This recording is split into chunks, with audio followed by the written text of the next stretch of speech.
and welcome to yet another Friday meeting. Today we'll talk about VIVO. VIVO is that thing we've been talking about for a long time, and it's still a mystery for most people. So let's debunk that mystery. Um, I, I have here Benjamin Gross as well. He's our VIVO specialist. I'll talk a bit more about him later. Rob Pritchard, also in the call, has been working with VIVO a lot more than I have.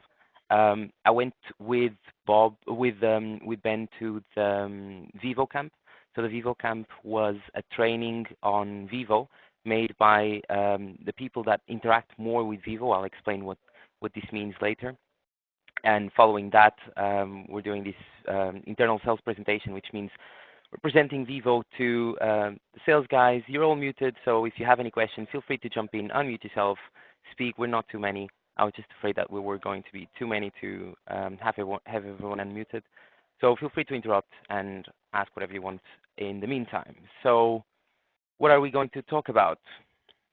Yes, I'm recording. So what are we going to talk about? What is VIVO? That's the most important part. Then the difference between VIVO and CRIS systems. So we'll talk about VIVO. You'll realize there's a lot of similarities between VIVO and Converis, for example. What's the difference between VIVO and one CRIS system and with Converis specifically?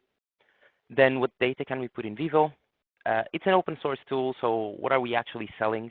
How is it implemented? I swear I'm not going to spend too much time on this one. And then points to retain about VIVO, and we'll leave at least 15 minutes for Q&A. So what is VIVO? VIVO is a portal. It's a research portal. It's an open source tool, which means it's not our system. So we don't own VIVO, unlike Converis, unlike Web of Science, EndNote, Insights. These are our products. VIVO is not. So VIVO is just a portal that anyone can actually implement and use to show their research data. VIVO's website is at the bottom of this slide. I'll share the slides as well along with the recording at the end of the presentation. So you can just go to vivoweb.org and see more information about VIVO.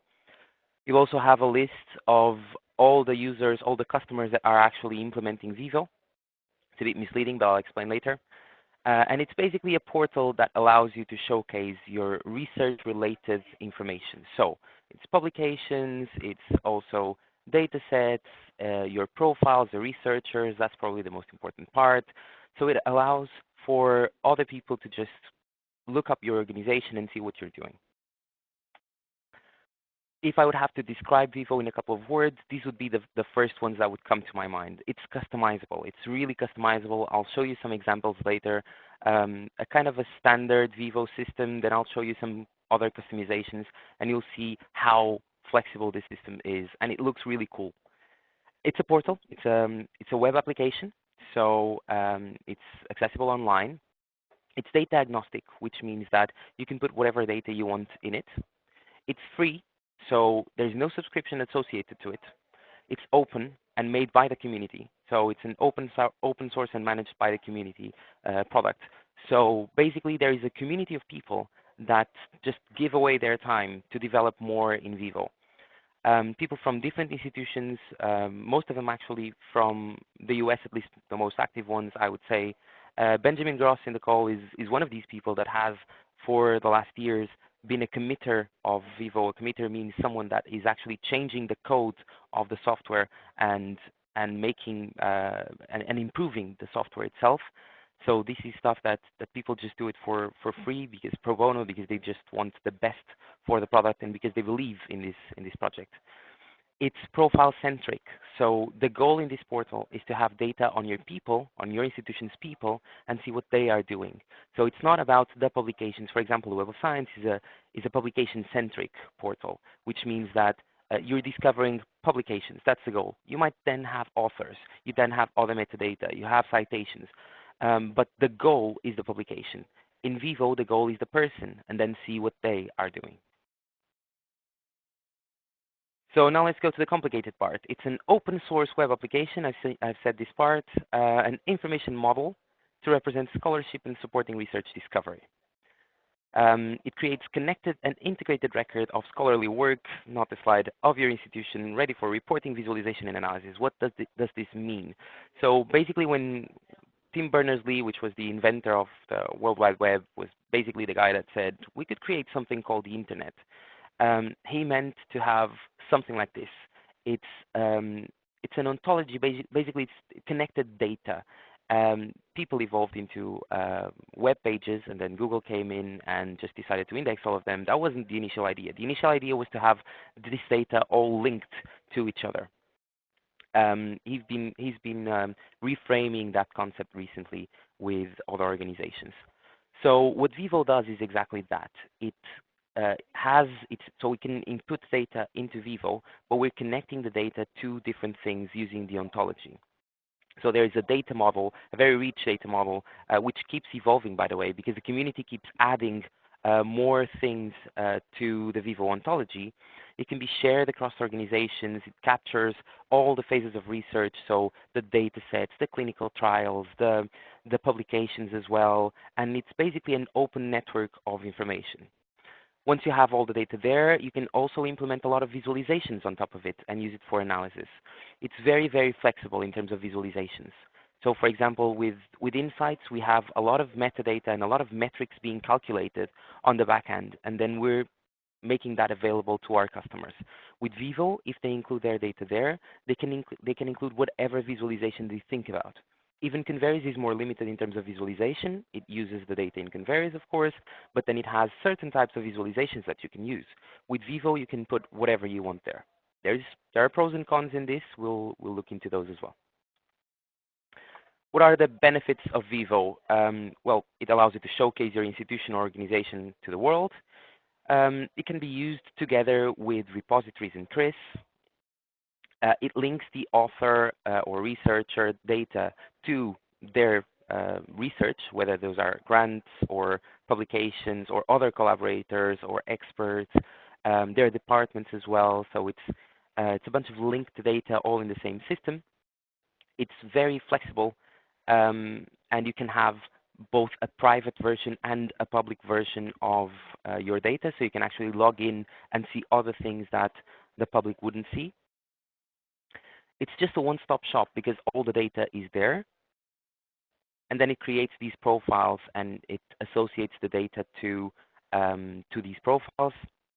It's community-driven and open source software, so that means that it's actually people that are doing it. It's not under a commercial organization that is focused on profit. That's what we sometimes are accused of being. In this case, it's open. So if people say, but you're not doing this, it's not us, it's the community. So everyone is working towards the same goal and they're discussing these things. If there is someone, one person that has a great idea for Vivo, they can discuss it with the community and implement it. What's the difference between Vivo and CRIS systems? They're not the same thing. I've shown this slide on the SKO. I'm reusing some of them, but this time I'll go a bit deeper in this question. It's not the same thing. So the goal of a CRIS system is to have clean data, right? Is to have workflows, validations. The goal of Vivo is to showcase data. So we're assuming that the data is clean. The closest thing to Vivo would be Converis Research Portal, for example, where we're showcasing the data. So you can actually have a Vivo with Converis or a Vivo with other CRIS systems, but you can also have a Vivo directly with the data. You don't really need a CRIS to use Vivo. You should. It might make things easier, but you might just do it directly. And that's one of the things we've been doing. So we've been creating scripts to include the Web of Science data, for example, using Web Services Lite directly into Vivo, because the goal is to have our Web of Science data from all our subscribers into their Vivo systems if they're thinking about implementing one. So differences. A CRIS is prepared to automatically import data. It might need some integrations. Think about Converis, for example. You can put data from the Web of Science. You need to put your credentials, but then you can just search for it and automatically import it. It validates the data. So when a researcher imports something, it goes to the library for validation, and then it gets validated. There's a different workflow for projects, for example, but there's a workflow for that. You can import a patent from the Erwent Innovation Index. So this import of data is more automated, but it also is made to validate. Whereas in VIVO, you need to actually configure the scripts to import the data from the different sources, and it displays the data linked to the institutional profiles, but it assumes that this validation is already done. A CRIS system usually has business intelligence tools to analyze its data. By business intelligence, I mean anything that generates reports, and so does VIVO, actually. Although in a CRIS system, it's usually there already. In VIVO, you might have to implement them. A CRIS is usually commercial. A VIVO is open source, although, of course, there are lots of CRIS that are homegrown, but it's usually a commercial thing, especially in our case. A VIVO is open source, and that can be a great point to touch base with your customers.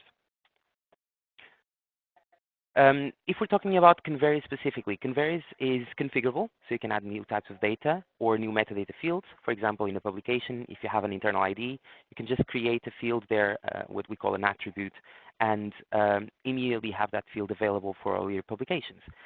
If you want to manage hardware, for example, in your institution, you can create an entity called hardware in Converis and start managing it there. Create a workflow for validation and done. VIVO is actually matching these kind of capabilities. So VIVO is very configurable, and you can add new types of data or new metadata fields. So in this case, it totally matches what Converis has to offer. In Converis, from Converis into VIVO, there are existing scripts to connect this data. Contact us if you need more information about that. We've been doing that exercise with Fred Hutch, an institution in the US. There are other customers besides Fred Hutch that have been actually doing that by themselves. There's a university in Chile that is actually integrating Converis with VIVO, and they're doing their own scripts for that. They're a Converis customer. They started implementing their own VIVO, and now they decided to connect the two tools. And Converis has CRA, whereas VIVO can have really advanced and flexible visualizations, but they need to be specifically implemented. Regarding Converis Research Portal, it's automatically connected with Converis. It's a lot less effort to implement, so it's just a matter, well, if you're a Converis customer, just say, I want the Research Portal, we just enable it, and then it's there. It's slightly customizable. VIVO is highly customizable. It can have different types of data. It can integrate with other portals, although this is quite of a delicate situation because one of the ideas we have about VIVO is that all the VIVO portals are connected. This is not necessarily true. For VIVO portals to be connected, we need to make them connect to each other. And that is kind of a rare scenario. I think it has happened 2 or 3 times in consortiums. Don't think that by having a VIVO system, it will automatically be integrated with all the other VIVOs. That's not yet the case. It can be made, but it's not yet the case. So VIVO is very flexible. It can be extremely nice. It has a great UI, but it needs a lot more effort to implement than the research portal specifically. It does have a lot of potential. This is a couple of examples of integrations of Converis with VIVO. This is data from Fred Hutch. This is an example of their VIVO system with a profile here. So Garnet Anderson, a PhD. You have all the information here. So you see it looks, in my personal opinion, it looks a bit better than in the research portal. And here you see at the bottom all the tabs with all the different research that this researcher has. So this came from a presentation from last year's VIVO conference. What data can I put in VIVO? Whatever the customer wants, basically. So the customer can put whatever data they want, they can, and they have access to. What do I mean with this? They can, meaning that they need to be able to make a script, or they need to hire us to make the script. We'll gladly do it for them.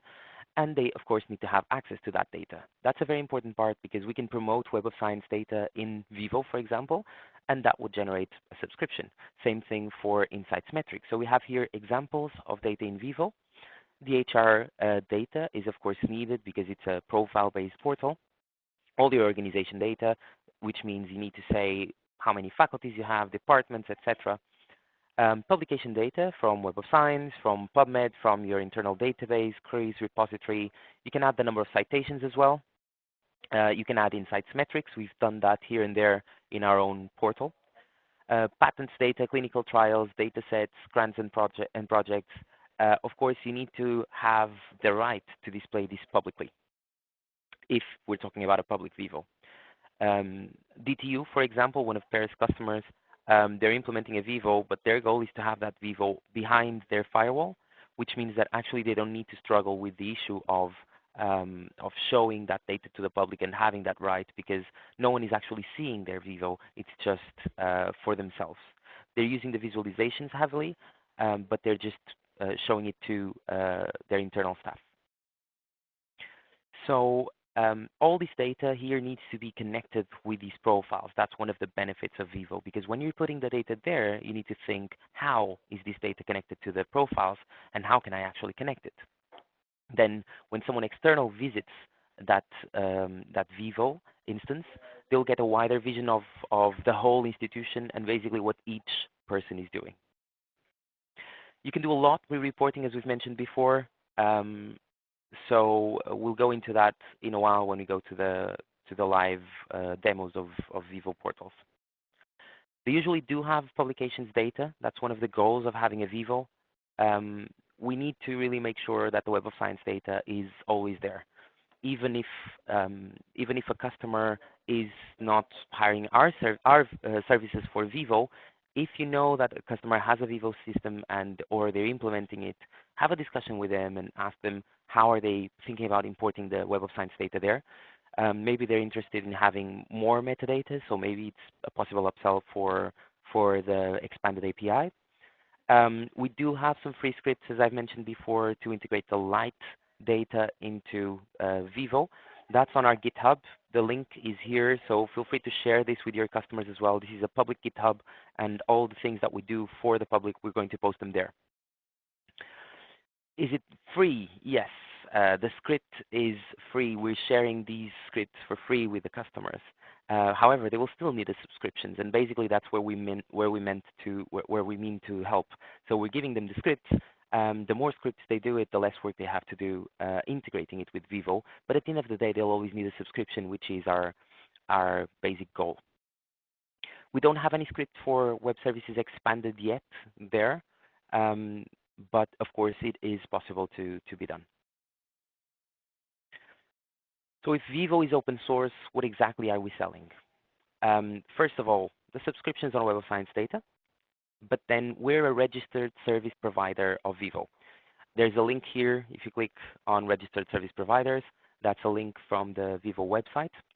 This is a screenshot of it. You have registered service providers, and Clarivate is just the first one. There's Symplectic afterwards, but let's cut it there.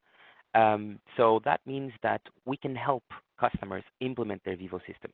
So although Vivo is free, it's open source, etc., they might not have the know-how to actually implement it. I was speaking with a customer a month or two ago, and I asked him what he knew about Vivo, and he said, I'm not sure I like it. It's not just plug and play.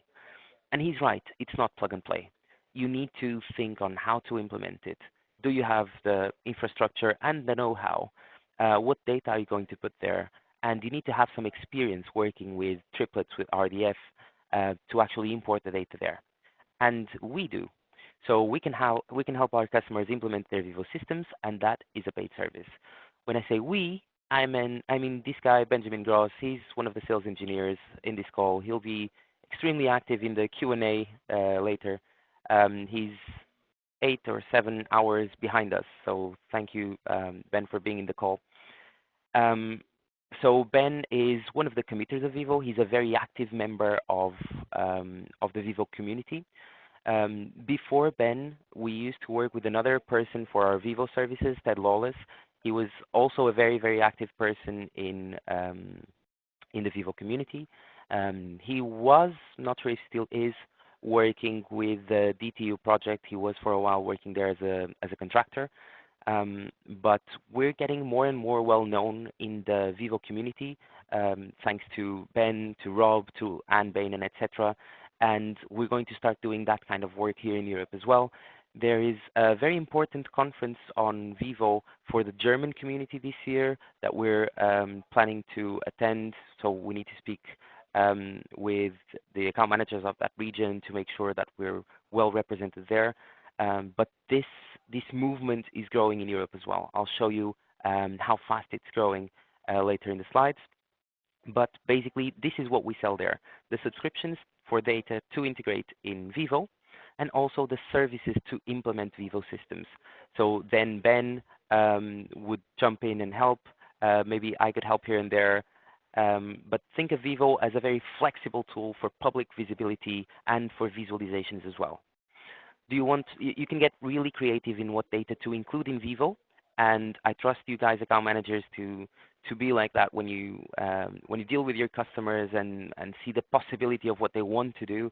So do you want to include time cited from Web of Science? Do you want to include insights metrics? Do you want to customize a portal for marketing purposes? So for example, when they're saying we're number one in the rankings, look at everything that we're doing. Maybe if they had a proper research portal, customized, branded by that institution, maybe it would be easier for them to promote themselves as being so high in the rankings. And you know that in rankings, one of the very important points is reputation. So to have a nice, publicly visible website where your profiles and your research is properly displayed is extremely important for your success in rankings. The boring part, how is it implemented? So the points I wanted to touch base are that VIVO is a tool that needs local implementation. So unlike the Web of Science, unlike Insights, you don't just subscribe to it and you have access to it. It's a bit more like Converis in this sense. You need to implement it in a local place, in a local server. You need some effort, you need some server to start with.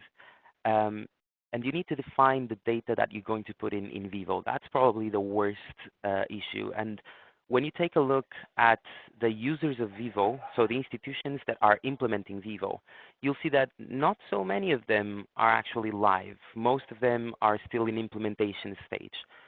We see roughly the same issue, fortunately not as serious in Converis. We always think that it's something really easy to implement and we see the advantage of it, but then we get reminders that actually the big issue is to agree in what data to be included in VIVO. How are we including that data? Where is it coming from? Do we need integration with other data sources? If you have a CRIS system like Converis, then things are much easier, but you need definitely your HR data there. Where are we getting it from? What data exactly do you want to include? Avoid all the specific fields like salary information and other things. You definitely don't want that in VIVO. You want Web of Science data. You might want other data, etc. This data needs to be converted into triples. It's RDF data. So Radek and Marcin Kapczynski, they've been following an opportunity in Poland where one of the conditions by the European Union funding was to have 5-star compliant data, at least 3 or 4-star, they said. This 5-star open access data, 5-star open data, that's how they call it, is basically what is described in this picture that you see here at the bottom. So if you have a proprietary format like PDF, that's definitely not open. If you have an Excel table, that's a bit more open. We call that a 2-star. If it's on a CSV, it's more free, so it's not proprietary of Microsoft, therefore it's 3-star. If you have it in RDF, that's 4-star. So that's the normal VIVO. And then you need to connect this data to link all this data with other RDF formats. That becomes linked data, so that becomes 5-star. So the European Union is actually pushing a lot to have 5-star open data, and VIVO is a way to reach that 5-star compliance. In this Polish opportunity, this part was very important. I believe it's kind of the next step. It's not the usual SQL database or the NoSQL Hadoop kind of database. It's something totally different. That's why also your customer will need experience to integrate that data in this format, and we do have that experience to help them with great services, of course. Ideally, Ben is sending me the link for, or he's sending everyone in the chat the link for the 5-star open data. So feel free to follow that hyperlink and just see more information about the 5-star. This integration and these transformations should be automated, so you don't really want a customer to have to import their information every day manually. That's not the goal.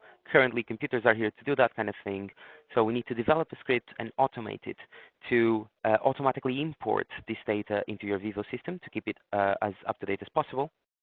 Then you need to implement the visualizations you'd like. So you need to understand what kind of visualizations you want. Is it possible to be implemented? How long does it take? How much would it cost? And then actually do it and take that time. And then you can also customize the UI. That's a big part of having a Vivo as well. If you're thinking about just implementing a Vivo system just to be compliant, that's easy. If you want to customize it, that will of course take some more time, but believe me, it's worth it. So we've done that experience with our own Clarivate Vivo. We had an internal Vivo system. We made it, we exposed it to the public. The first time I saw it, it looked like a classic Vivo system with nice data. And then Ben actually got his hands on it, and it became whoa. So I'll show you our own Vivo system right now. So the goal here is to go live to the platform. After going live, I'll come back to the slides just to show you which institutions are actually using Vivo in Europe. And then we can open for Q&A, and with a bit of luck, we might even have some free time after this meeting. So let me just get the right window here. So this is a standard system, a standard Vivo system. It's how it usually looks like. This is actually a Hungarian system. It's on the list of portals. I didn't consider this as one of the live ones because actually it's quite stalled, I would say. You have here the home screen, this one. Then you can see the people. You can see the organizations. In this case, there are none. You can see research, there are none. That's why I didn't consider it live. And events. This is a standard thing. You can log in. When you log in, you might see different metadata here, or different fields, different menus, etc. You can navigate through the people. In this case, this link is not working. You have the locations here. If I go to people, I can just click on one of these people and see what they're doing. So this is a quite incomplete Vivo system. Let me show you our system. So this is our Clarivate Vivo system. So this is our demo site that we've created to show our customers what we can do with Vivo systems. Most of what you see here is Ben's work. So if you have any questions, feel free to ask us about it. You see how different this website seems when compared to the classic one. So that's the UI customization. You can just search for something here. Water. I actually never did a search like this, but fortunately we get results. People, research, and here you have author keywords, etc. So let's go back to the home page. We have hot papers here, an example of hot papers, an example of international collaborations, of open access publications, scientific focus areas. If you just want to search for molecular pharmacology, for example, go there, see what's associated to it. And then you have more information on the research portal, the different data that we have there. So we have academic articles, we have data sets coming from the Data Citation Index. We have the 252 categories and research areas. So let's go to people. Different researchers here. Let me check if, no. So let me search for any researcher here. I wasn't searching for a random one, but let's try a random one then. The data in this system, by the way, came from the NIH. They allowed us to use this data publicly on our Vivo system. So here I am searching for David Landsman, a PhD. I can see his positions here, only one. An overview of this researcher. So this is the overview. And then you have the academic article. So in 2014, for example, he published this publication. You can have the link to the full text via DOI, PMID. So you go to that publication in PubMed. You see my Copernicus here loading it. You can go to the Web of Science, so click there and go to that publication in the Web of Science. Of course, I was logged in. Okay, you know what I mean. I click there and I go to the Web of Science publication. Okay, here it is. Ben has integrated something here called the read cube. That's something from, ironically, digital science. But when I open this, I can actually see the publication from read cube. I can actually have the full text here. Number of citations from the Web of Science right here. It's an international collaboration. It's an open access publication. Altmetric score here, also integrated directly into your VIVO system. And then you have the metadata associated to that publication. Who are the authors? Just one here. Publication date, where was it published, the identity of this publication, so PMC ID, sorry, PubMed ID, DOI, WASUT, any other information, in this case, open access and international, or you can see it all at the same time. I can navigate through the different types of research. So I have articles. I also have data sets, for example. Let me open this data set. It's on ReadCube as well. Okay, let's go to View All. I have the author here. So as I said before, it's always associated to a researcher, to a profile. So this is the author, publication date, category, keywords. The fields that you see here can be changed. So this data set the data sets were an exercise that Anne Bainen and I did last year for the conference. And basically, we've just been comparing the information, the metadata coming from Data Citation Index, and what the VIVO ontology had, and what could we add to complete the dataset metadata to have everything from DCI there. And we actually did some of that work, for example, with the keywords here, and the accession number, which of course is something proprietary from Clarivate, so it's not something that is in the public ontology, but we've added that here as well. I can go to that author specifically, and here you'll see that under selected publications, you have articles. Oh, here you see the issue with the metadata, why it always needs to be normalized, academic article and article. Then you have a data set here. So you can even have data sets. I'm focusing on data sets because it's here. We could do patents. We could do whatever metadata you think about. Examples on simple visualizations. This is one. Try the co-author network. So as you see, it's very intuitive. So who is this researcher mostly collaborating with? And then you have some more information on those publications. You can always download this in CSV files. And then you have the map of science here. So another cool visualization of in which research areas is this researcher publishing on, number of publications, percentage of activity, number of disciplines here. So this is just another visualization that Ben has included in this group. We've also included clinical trials here. So you see the different stages of clinical trials. We didn't include too many, but you can see the metadata on clinical trials. These were actually included from clinicaltrials.gov, a US database, because internally we cannot really show our life sciences information on a public website. So we've tried that, but that would have to be a private environment or after a login. Oh, by the way, speaking about logins, you don't really see the login information here. We just took it out because we're not using it, but you can just log in and see different things. There are lots of institutions that are publicly showing the information that is publicly available, but then privately, you can actually check after login to check the rest of the metadata that you can't publicly. You can log in with Shibboleth, for example, or a lot of other single sign-ons. Other examples. So clarivatevivo.com. Remember this. It's on the slides. So on the slides I'm showing you. This is the link for our Clarivate Vivo. It's publicly accessible, not only through VPN. So feel free to explore it as much as you can and send us any questions that you have.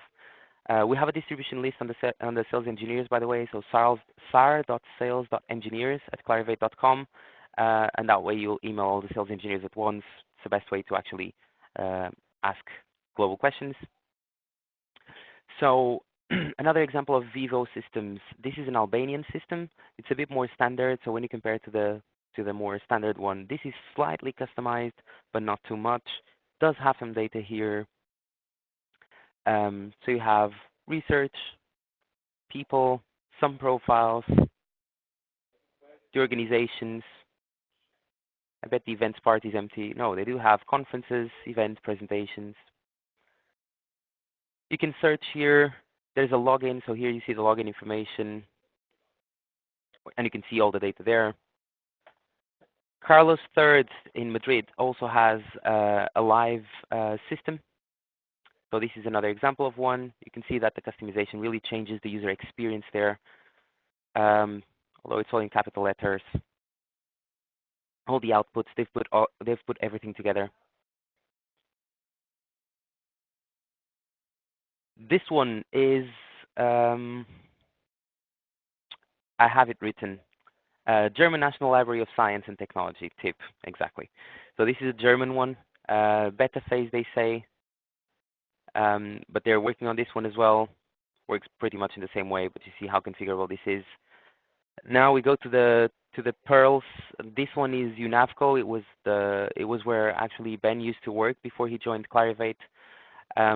So you have community expertise with the Word Cloud, for example. You have grants, which is something that we didn't see in the others. It's taking a bit to load, so I'll show you later. Scholars at Cornell, it's actually one of the most shown examples of VIVO. It seems totally different from the others. They have a lot of visualizations. I can show you these links. I can send you these links as well in a follow-up email. You can go to the keyword clouds, for example, and it's generating these visualizations.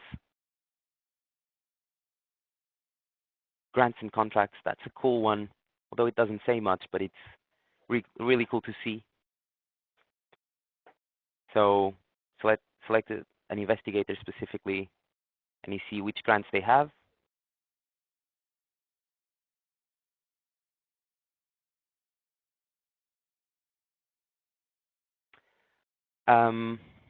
Or a unit. So you can see very cool visualizations here. Amount of the grant. Let's go back, see a couple of others. Global collaborations.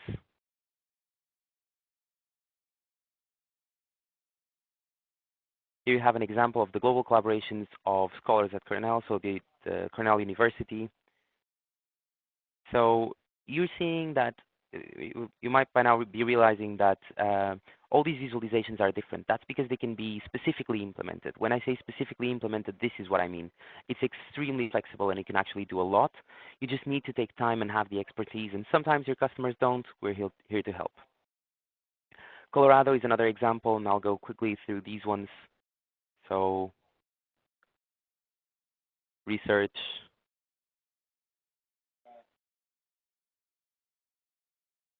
honors here. So the awards,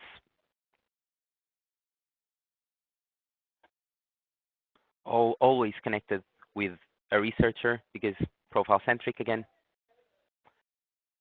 And just to finish, researchers at Brown.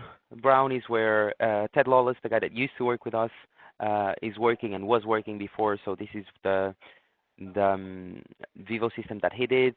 And Deep Carbon, another great example of a different VIVO system. You might only see it's a VIVO because of these parts here, but actually it's a very different one from the usual. Okay. Any questions on the VIVO portals? If you're just being shy, we can take all the questions in the Q&A part. I'll just take 2 or 3 minutes explaining the users of VIVO. So if you go to duraspace.org/registry/VIVO, you'll have a list of all the users of VIVO. So all the institutions that are actually implementing VIVO. You'll see one of the filters that they have is the stage where these users are. There are 9 in Germany, 5 in Netherlands, 3 in France. So I've shown the Albanian one of the Spanish ones, and one of the German ones. But actually not many of them are actually live. To be honest, I only found these 3 to be live, and these were the 3 that I've shown. Some of them might be hidden. For example, one of the the ones in Denmark, the only one in Denmark, Denmark Technical University, is one of the customers that we're actually implementing, and they have theirs under their firewall, so it's not made to be public.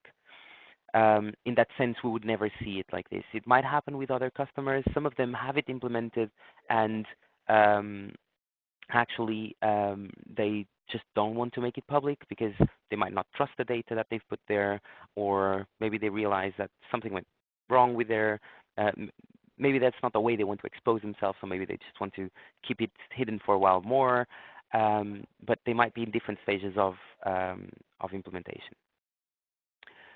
So just to finalize before Q&A, these are the points to retain about VIVO. It's open source, it's developed by the community, and Ben helps a lot. So this is something that we need to promote. When you have a customer that's saying, I don't like the Web of Science and insights and your data, because I feel that research data should be free, open, and accessible to everyone, and no commercial company should be doing anything in it. I totally support the initiative for open citations, etc., and I hate the Web of Science because of that. You can say, we're not just doing Web of Science. We're using our data, of course, the usual thing that you usually say, but then you can say we also work with open source software. So for example, in VIVO, we're working a lot with VIVO, we're registered service providers, and we even have people that are actual committers of VIVO. So we're also doing our part to promote not only open access, but open source software as well. VIVO is extremely flexible and customizable. Although that flexibility and customization does come with a cost, it's not plug and play, but we do have expertise.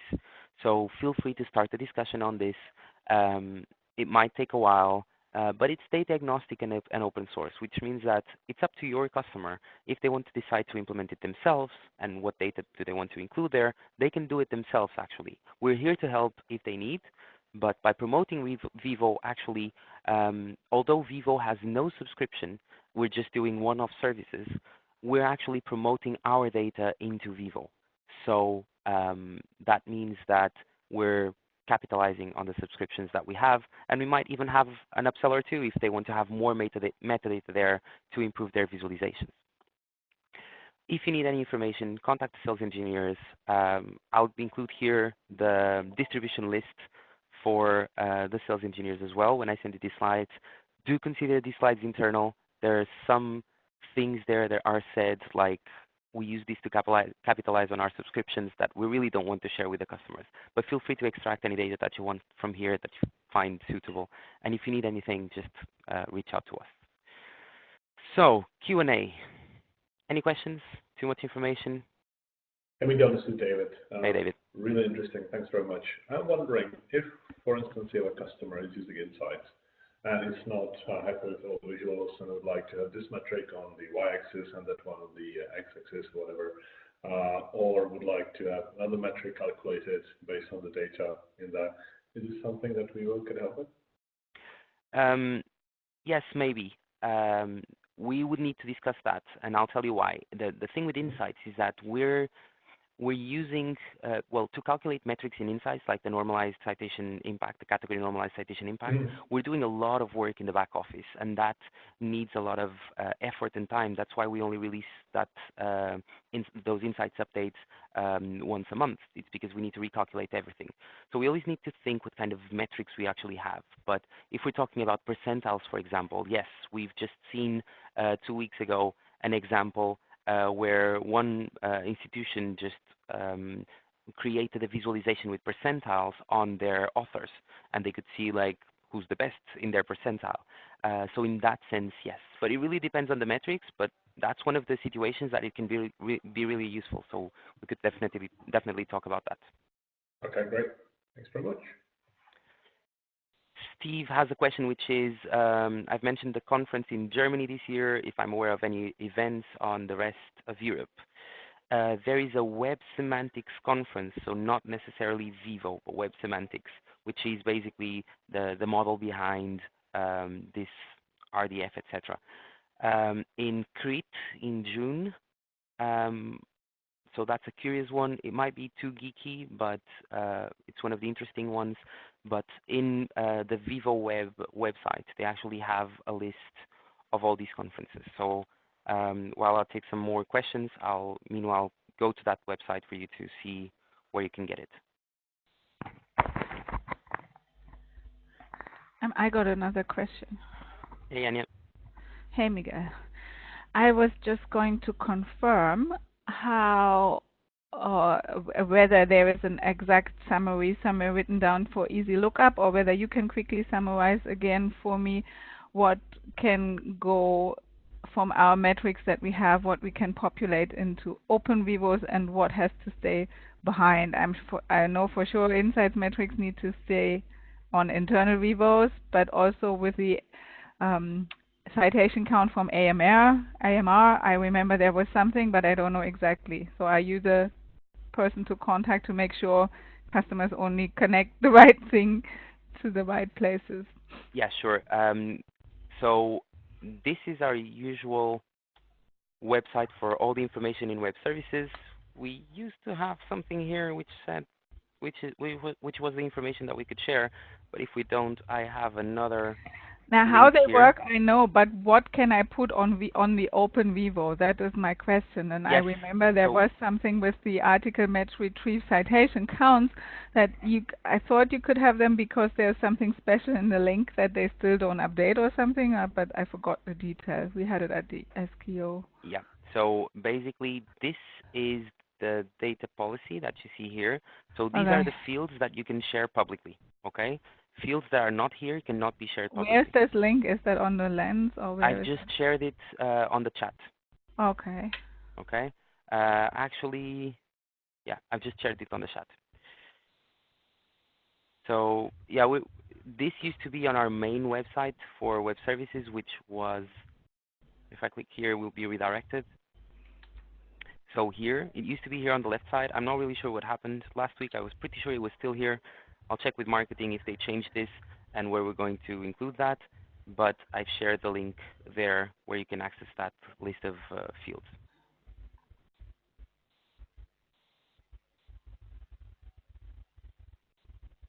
Hi, Miguel. I also shared a link to the lens, which is a PowerPoint presentation, which is the overview of VIVO services.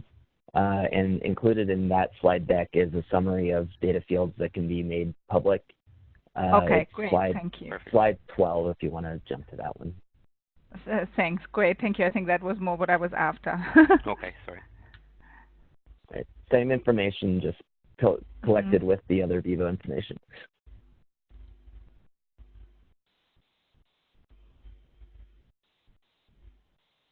Any more questions? Hello. Yeah, Miguel, it's Sebastian. I have several questions for you. Shoot. So the first one, you were showing us maps of scientific areas where the university was involved on. Is this something which is built based on the Web of Science areas, or is it something more like, for example, I know Pew has this fingerprinting system, which is an algorithm, which is a bit more precise. So I was just wondering how it works. Ben can help, but I would say it's based on the Web of Science categories because that's the data that we've included in this situation. Can you confirm, Ben? So yeah, I can answer. So this visualization is built off some work somebody did at a public university here in the U.S. that based on the journal that the publications are published in, it's mapped to general keywords and subject areas.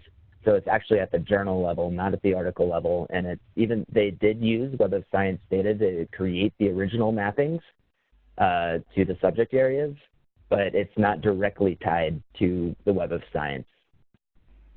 If you click the info button, one of those info buttons, it'll pop you out to a very detailed explanation of the visualization. Okay. Thank you. Second question. Can we integrate problem data? I'm glad you asked that. Yes, so there is a VIVO conference, a yearly VIVO conference. It's in Durham, North Carolina, where Duke University is. this year, and we will be presenting on the integration of Publons data at the conference.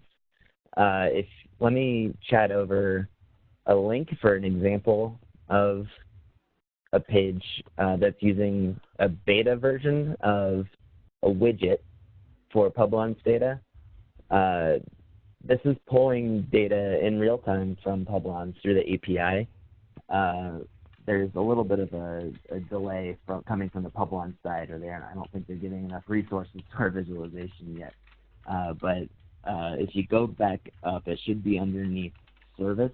There'll be a visualization there showing the reviews for this person and some basic information. If they click on the visualization, it'll pop you straight out to Publon. So that's a very easy integration. All it is a line of JavaScript, and you just have to have their Publons ID in VIVO, and it'll automatically show this visualization on their page. For a more comprehensive integration, we're also providing Python scripts that the university or the implementer can run to pull the data from Publon to the API, so it can be integrated into their VIVO completely and queried along with their other data they have in VIVO. Okay, thank you. I have a third question. I saw in the list of customers, several customers of mine, especially in the Netherlands. So there are 5 Netherlands institutions implementing it. And I know that all those institutions have Pure. So what's the point of integrated VIVO on top of Pure? Because Pure offers such kind of functionality as well, if I understand it well. Pure has... Go ahead, Ben. Yeah. Or Pure or Converis, on top of a quiz system. I can answer this one then. So basically, a quiz system validates it, but then you have the research portals, right? So with Pure, for example, if you talk about Converis, the easy thing is because, well, the research portal in Converis is not that flexible. So if you want something really flexible, you can use the research portal. Pure has different levels of research portals, so they don't just have one. They have one that looks exactly like our Converis portal, but then they have different levels of these portals, including the ones with the fingerprint, etc., that look a bit better in terms of UI. But then, first, it's not it's still a normal portal, and we're not talking about linked data here, like in VIVO. In VIVO, we are.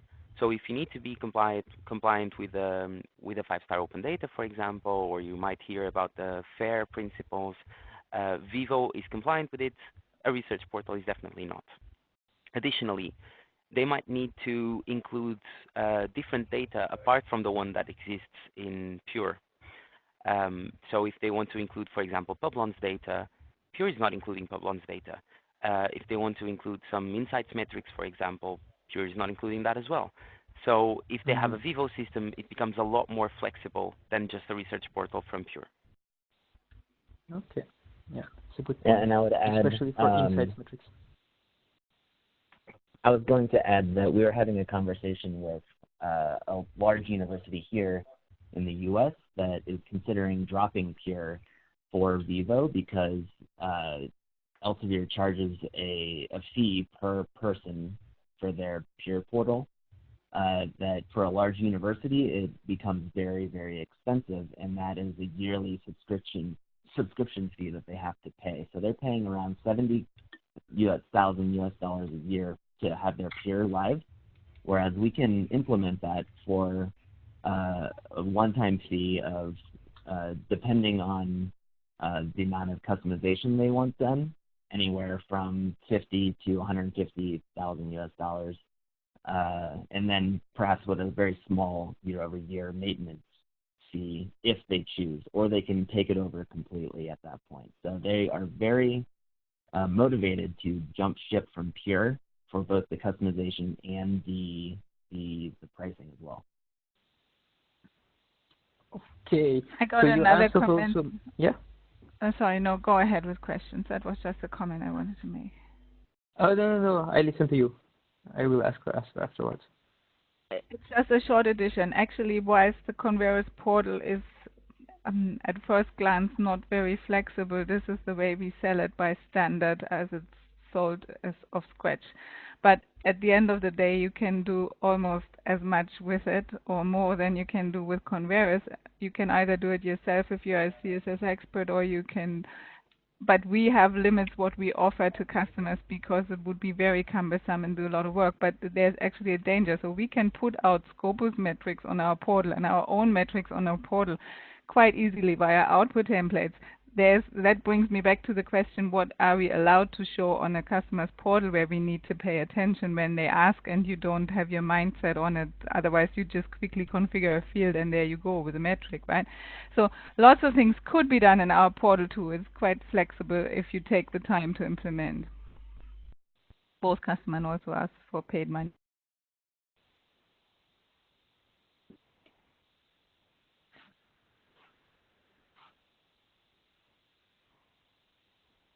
Okay, any more questions? Okay. I still have two other ones, if I may. Shoot it, Sam. You already responded to one. Actually, it's the range of the pricing. So if I understand, we stand between $50,000 and $150,000 for an implementation. Is that correct? That was an example depending on the amount of customization that we do. It's in a very large range of what it could actually cost, depending on if they only want some assistance with integrating data. That's going to be actually much less than that. It's billed on time and materials, which is here it's $1,600 a day. So, okay. But for some data points, the two big deals that we had last year with two organizations in Florida, one was a hospital, one's a university. I think they were around 160 and 100,000. And that's for something that's very customized.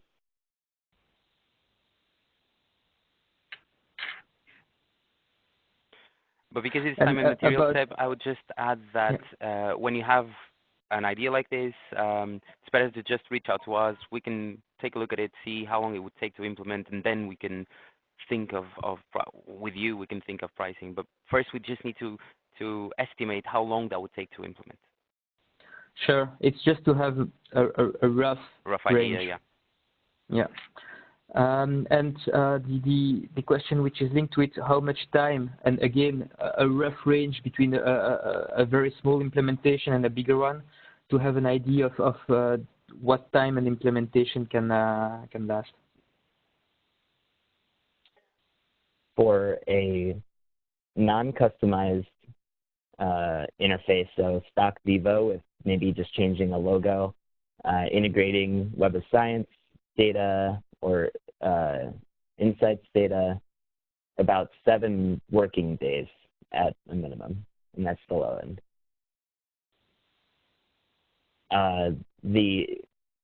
The amount of time that it takes kind of scales with the customization they want to do on the front end and the amount of internal data from their systems they want to integrate, which we don't have scripts in place to pull in data from their custom human resources system, obviously. So we will have to write custom scripts to pull that data down, and that is a conversation that we have to have with them to understand their data first before we can estimate how long it'll take. Okay. But are we more speaking in months or sometimes in years? It's just to avoid the kind of complicated discussion we had with various customers. Yeah, 6 to 9 months is the go live that we give them. Okay, thank you. That's all for me. Okay, guys, thank you very much. We're 2 minutes over time, so thank you very much for coming to today's meeting. Again, if you have any questions, forward it to us. I'll send the recording and the slides after this, and have a great weekend. Thanks, Miguel. Cheers. Thanks a lot, Miguel.